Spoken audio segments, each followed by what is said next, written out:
The summer sun dipped low over Eldridge Hollow, casting shadows that seemed to stretch unnaturally long, as if reaching out with dark fingers. Amara tugged her jacket closer around her as she walked down the cracked pavement of the old cemetery.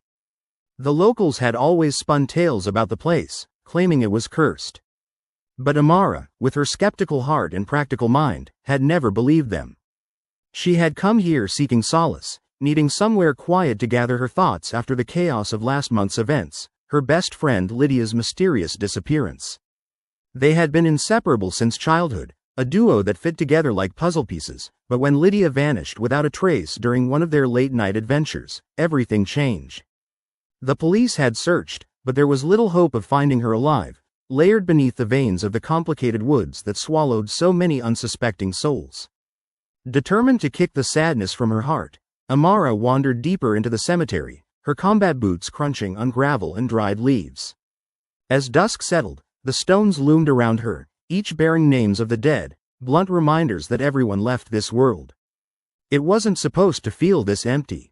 Suddenly, Amara's breath hitched as she noticed a figure standing beneath a gnarled oak tree, shrouded in shadow. She squinted, her heart racing as she stepped closer, almost instinctively, drawn by an invisible thread. The figure was tall, with jet-black hair cascading over a white shirt that gleamed eerily in the fading light. He looked like he belonged to another era, strikingly beautiful yet exuding an aura that set her instincts on edge. "Who are you?" she called out, her voice firm even as her body quivered. Silence draped over the scene, thick and suffocating.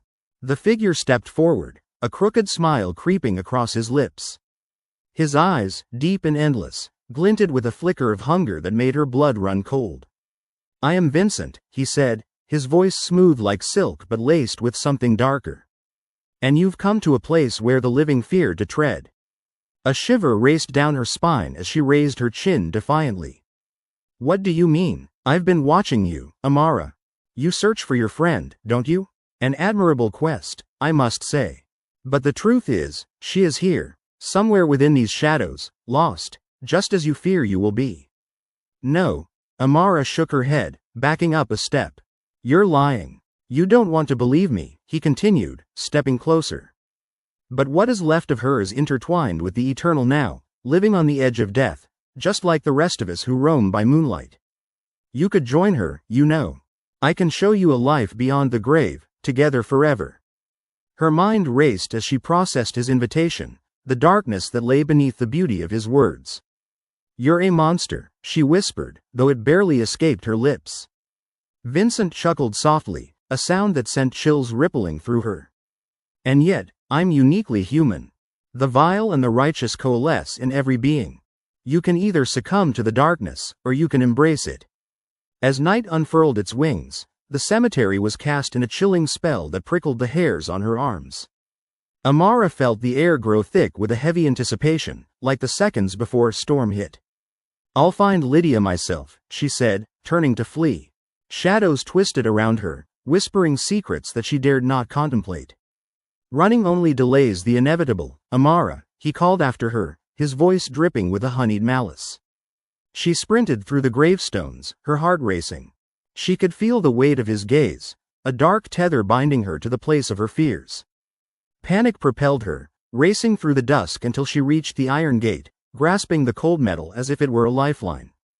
But just as she pushed it open, a hand grabbed her wrist with an iron grip. She gasped, spinning around to face him one last time. "You'll regret this." Vincent's eyes burned with an intensity that stole her breath. "You will come back to me. They always do." With that, he vanished into the enveloping darkness, leaving her heart pounding in the silence. For weeks, Amara scoured the woods surrounding Eldridge Hollow, pleading with echoes of the wind for any sign of Lydia. But the more she searched, the more consumed by despair she became. Then, amid her nightly quests, she began to notice shadows flit at the corners of her vision, the whispers of Vincent haunting her thoughts. One evening, as she passed the cemetery, a dull ache of longing gripped her heart. Without thinking, she stepped inside, feeling the atmosphere thicken, and she called out, "Vincent." The darkness responded, and he appeared, that same enticing smile lighting up his face. "I knew you would return," he said, tilting his head as if weighing her soul. I need to know what happened to Lydia, she breathed, fear and yearning coiling within her. His smile widened to something wicked. I cannot give you what you seek unless you are willing to join the night. From this moment, you must sever your ties with the sun, and embrace the eternal. Though she trembled at his words, Amara felt an irresistible pull toward the promise of eternity. What must I do? She asked, breathless. Vincent stepped forward, breath ghosting over her skin, as if beckoning her toward enchantment. Come, my dear, and discover the truth of undying love and darkness. As she surrendered to the shadow, freedom felt foreboding, yet exhilarating. She hadn't just found Vincent. She had discovered the taste of blood, her friend, Lydia, in every ivory gleam of the moonlit night. And just like that, with the slaying of her humanity, Amara too became one with the darkness, a wandering soul beckoning others to join the eternal night where stories were left unfinished and the hungry shadows danced.